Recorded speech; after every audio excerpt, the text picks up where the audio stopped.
Lalu sebelum menikah diminta belajar dulu. Ini yang indah.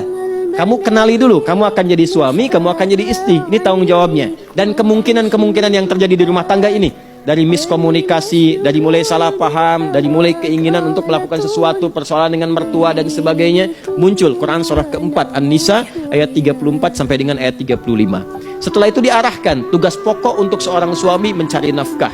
Bagaimana cara mencari nafkahnya? Turun Quran surah kedua ayat 168 yang standar. Kalau pengen cepat, Quran surah kedua ayat 172. Kalau pengen lebih cepat lagi sebelum berangkat, Allah sudah siapkan turun Quran surah ke-7 di ayat yang ke-96.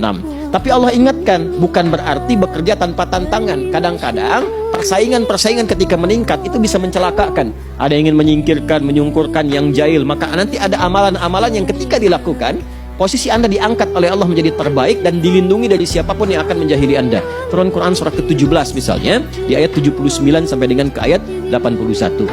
Saat suami mulai bekerja, beraktivitas dan seterusnya, istri di rumah pun bukan tanpa tantangan. Ketika ada anak dan sebagainya, maka ada pendidikan yang harus diawalkan sehingga anak itu berpotensi dekat dengan ibu dan dalam keadaan yang baik.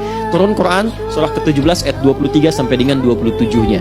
Berjalan terus rumah tangga usia 40 tahun. Ya, jangan lupakan, barangkali Anda sukses dan seterusnya bukan karena capaian Anda saja. Di situ mungkin ada sahamnya orang tua, ada tangisan ibu ketika tahajud, ada peluh ayah dan sebagainya. Maka diturunkan ketika usia sampai 40 tahun, kesuksesan pertama dibimbing oleh Allah. Ini doanya jaga sampai dengan wafat. Ini doanya, ini bakti pada orang tuanya, dan ini merubah dia menjadi lebih baik. Quran surah ke-46 di ayat yang ke-15.